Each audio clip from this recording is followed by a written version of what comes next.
Então vamos falar sobre a formulação do problema de otimização com restrições. O problema de otimização na presença de restrições consideradas pode ser formulado como? Então, isso aqui é uma formulação que tem uma função quadrática aqui em cima, que eu quero minimizar ela, e eu tenho uma restrição linear, do tipo, normalmente nos livros você encontra assim, ó, A transposto x menor ou igual a b. Esse S aqui seria a matriz da transposta, x é a variável, b. E essa função custo quadrática, dessa forma aqui, pode ser... Imagina uma função f de x e você faz a série de Taylor dessa função. Quando você fizer a série de Taylor, você tem f de x asterisco, que é o ponto de operação. Aqui você tem a derivada primeira vezes delta x, transposto...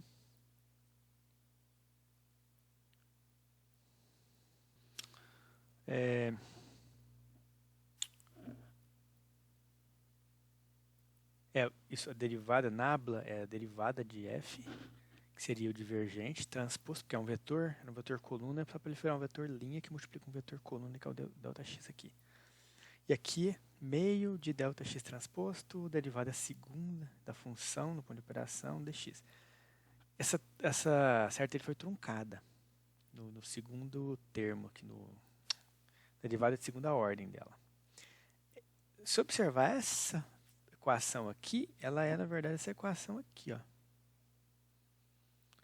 Você tem o termo, o C transposto aqui, ó, seria o nabla transposto da função lá no ponto de operação. É o C transposto. Delta U é a minha variável, que lá está como delta x. E aqui, ó, delta U transposto H delta U. Delta x transposto. E a derivada segunda da função é a hessiana, que a gente já tinha visto. Então, essa equação aqui de segunda ordem, de quadrática, equação quadrática, né? Segunda ordem, ela vem lá quando você pega a função e encontra a série de Taylor dela e trunca, você vai ter esse comportamento aqui. Quer dizer que você consegue representar várias funções dessa forma. Depois a gente colocou uma restrição linear. A gente quer a gente quer otimizar isso. Função custo quadrática com a hessiana maior que zero. Isso é um problema de programação quadrática. Pode-se mostrar que é um problema de otimização convexo, que é o que a gente vai falar agora sobre isso. Então, vamos falar sobre convexidade. Mais detalhes nessa referência aqui. Se encontra na nossa bibliografia. Aí, aqui que eu falo sobre conjuntos convexos, eu vou usar um outro material para mostrar isso. Mesma coisa que está aqui. Tá? Então, vamos falar, ó, convexidade e suas aplicações, né? Um conjunto convexo é definido como um conjunto em um espaço n-dimensional se, para todos os pares de pontos x1 e x2, nesse conjunto, né, uma linha reta, um segmento de linha reta que junta os dois pontos, também faz parte desse conjunto. Eu já vou mostrar um gráfico para ficar claro isso. Mas vamos também nessa equação aqui embaixo, x é igual a gama x1 mais 1 menos gama x2 para gama variando de 0 a 1. É a mesma equação que está aqui. Só que aqui a gente usou lambda em vez de gama, mas é a mesma coisa.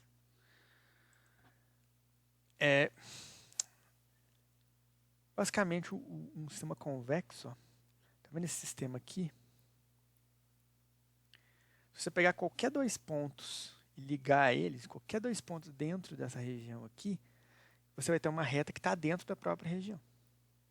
Esse sistema é convexo. Olha aqui, ó, qualquer dois pontos que você selecionar, pode ser aqui para cá, a reta está dentro da região B, e, portanto, ele é convexo, conjunto. Agora, olha esse exemplo aqui, ó. Existem dois pontos aqui, tem vários dois pontos que estão dentro, mas ó, existem dois pontos, esses dois pontos aqui, que a reta passa por fora da região C. All of the line segment is not intersect. Not all. Nem todos eles estão non-convex set. Ele não é um conjunto convexo.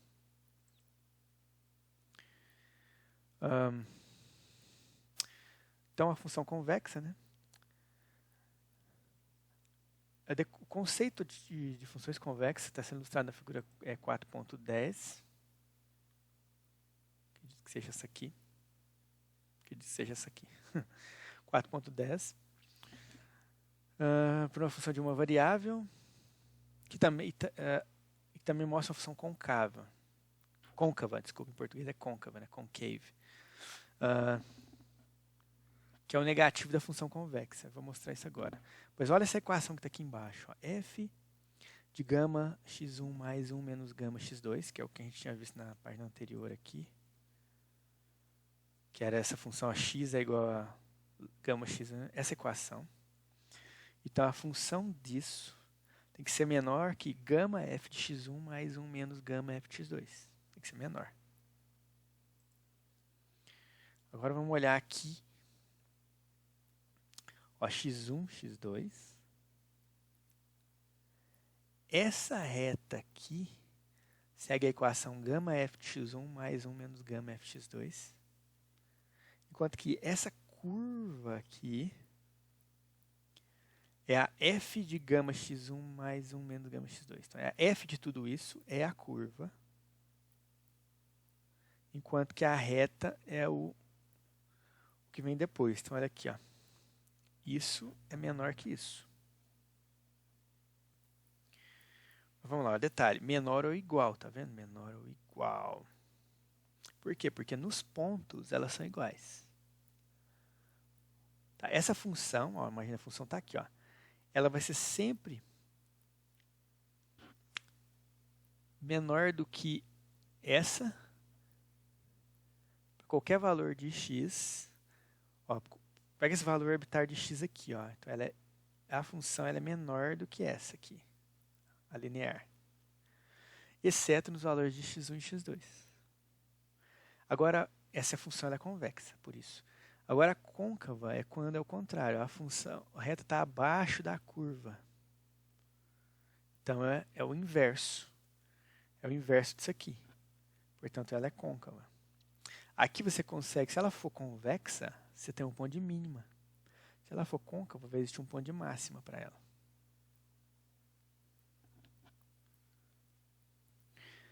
Aqui a gente tem, ó, que aquela restrição linear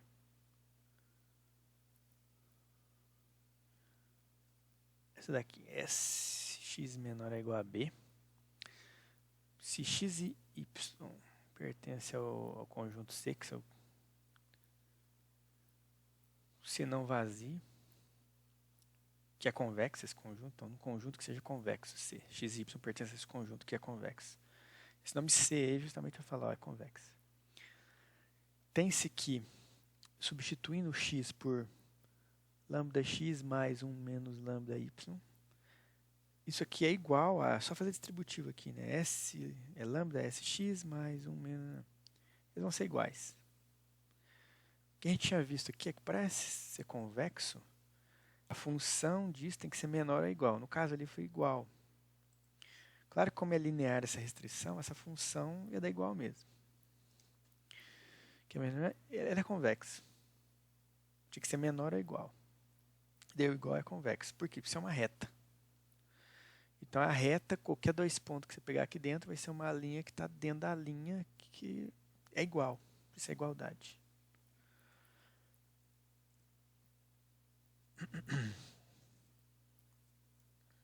Funções convexas, né? Uma função f de C em R, quer dizer, um conjunto convexo que gera um número real. É dita convexa se C for um conjunto convexo. E essa equação aqui for obedecido, que a gente mostrou lá. Acabou de mostrar. Para qualquer x e y pertencente ao conjunto C e lambda sempre de 0 a 1. A função é dita estritamente convexa se ela for menor, não igual. Estritamente convexa. Sempre para x diferente de y e lambda variando de 0 a 1.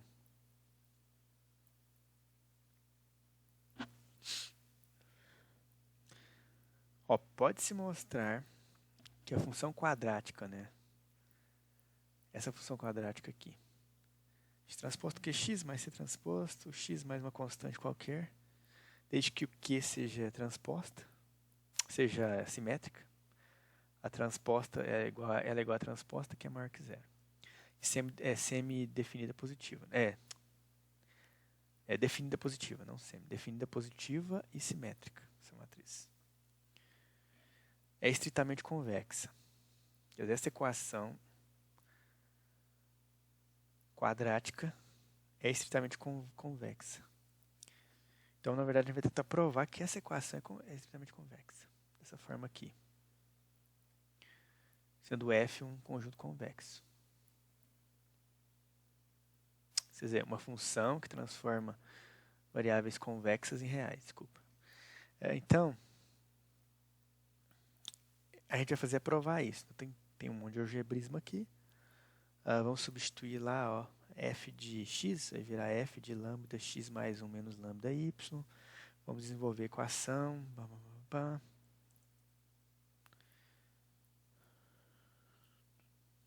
Então, como é que foi desenvolvida a equação? A gente pegou esse lado aqui e substituiu o x por isso aqui tudo. Tá? Por outro lado, lembra que a equação ela é assim, né? Isso, que é o que a gente está fazendo nessa próxima página, é pegar só esse lado da equação aqui. Pegar isso aqui e substituir aqui o x por esse cara aqui. Depois a gente vai fazer o outro lado da equação, que é pegar esse lado de cá e também resolver, que é essa página aqui. Que é pegar, lambda vezes a função, como é que era a função? X transposto QX, né? Que é essa função aqui, do jeito que está aqui, a f de x. A gente vai colocar ela aqui. E desenvolver também o outro lado. Uma vez feito isso, desenvolvendo essa equação, que é o lado... E depois a outra equação, a gente vai fazer uma menos a outra. Vamos subtrair essa por essa de cá. Subtrair as duas. Que é o que a gente tem na terceira página. O que foi feito nas duas páginas anteriores. Na página anterior, a gente subtrai as duas, que foi encontrado. Então, cancelamento aqui. E depois vamos reorganizar isso, juntar, para chegar essa equação aqui. Essa equação aí, lambda vezes lambda menos 1 de x menos y transposto que x menos y é menor que 0.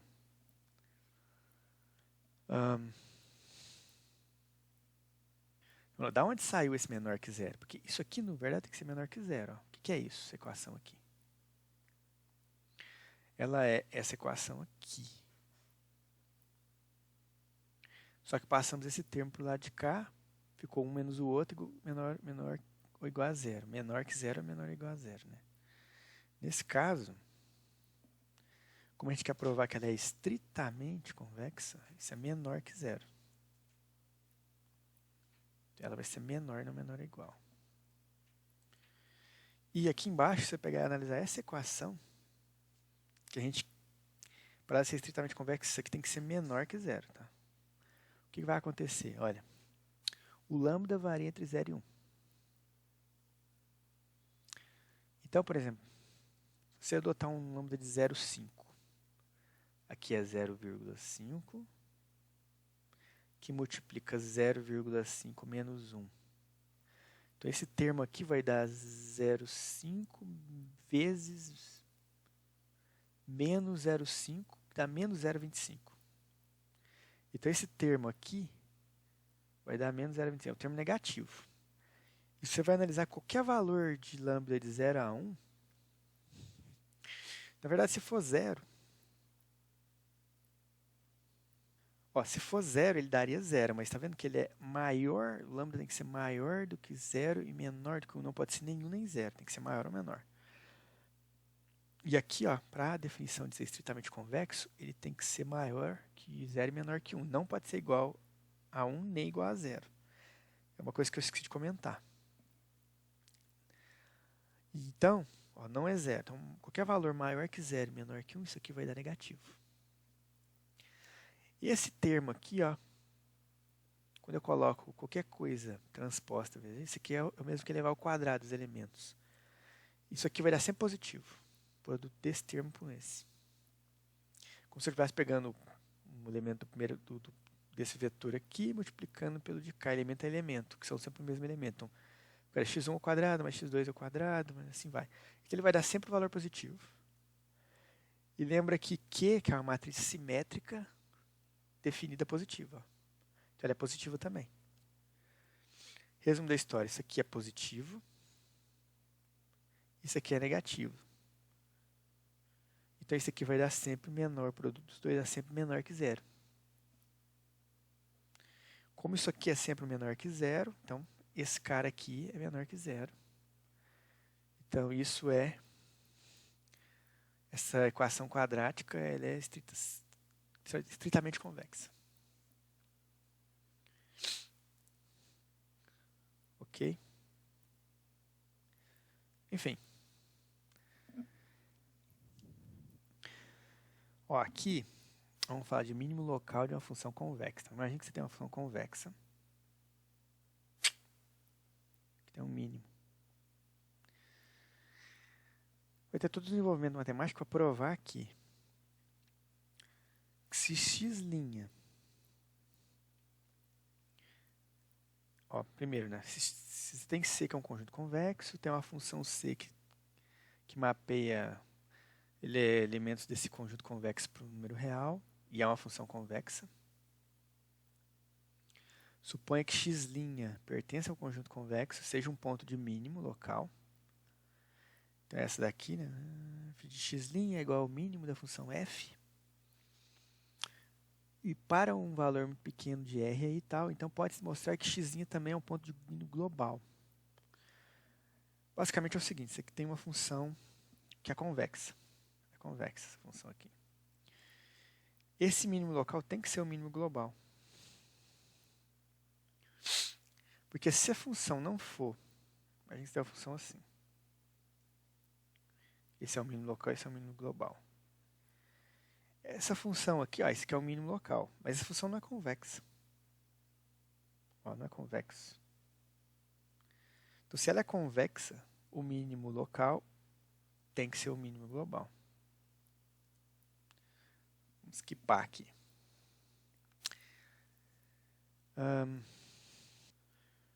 Então, vamos lá. Então, como é que a gente vai resolver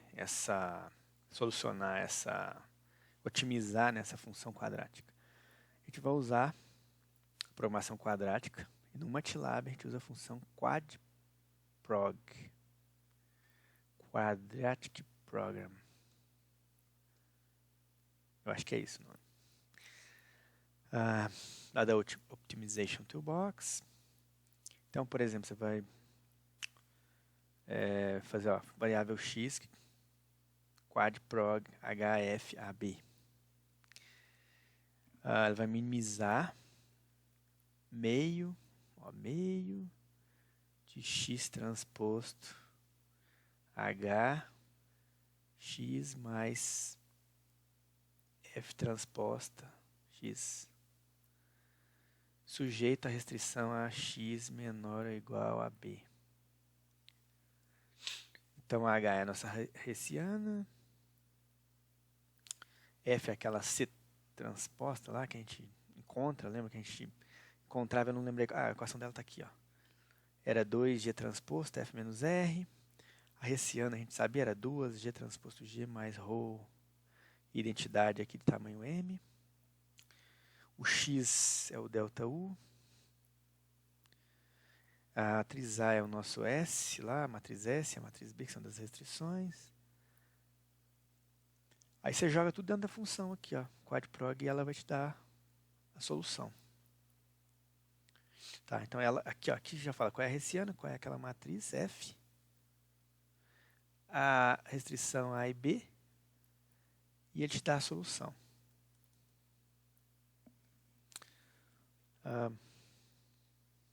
Esse fator 2 pode ser omitido aqui.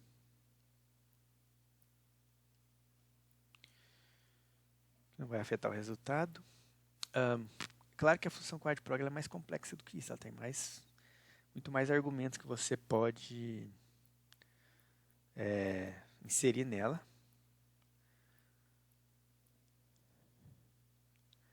Conselho, olha no help do MATLAB, tá? Mas está lá HF, AB, A equivalente, B equivalente, L, e aqui ele vai descrever o que cada uma desses argumentos te permite fazer, que te permite inserir.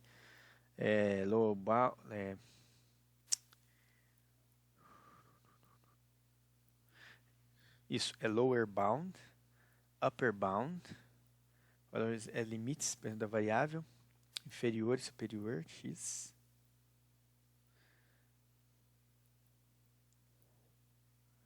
Se não tiver nenhum limite para as variáveis, só jogar valores vazios lá. Pode ser valor menos infinito mais infinito, se não tem limite. Se não for, sem limite. Tem um starting point, 0. Então dá para brincar bastante com essa função aí, tá? Ó, options. Opções de otimização incluindo algoritmo a ser usado e critério de parada. Então aqui dá para você incluir, além de todos os outras variáveis adicionais, você pode escolher até o método que você usa para solucionar. Por exemplo, opções de algoritmos. Trust Region Reflective, default, não colocar nada. Active Set, Interior Point Convex, são os métodos numéricos que o quadprog vai usar para solucionar, para resolver o problema que você pôs para ele. Tá? Mais uma observação. Esse aqui, BQ, ele te permite ter uma igualdade. Porque você pode ter restrições de desigualdade e de igualdade também. Então, essas aqui são desigualdade e aqui uma igualdade. Dois vetores, né? Conjunto de igualdade você pode adicionar.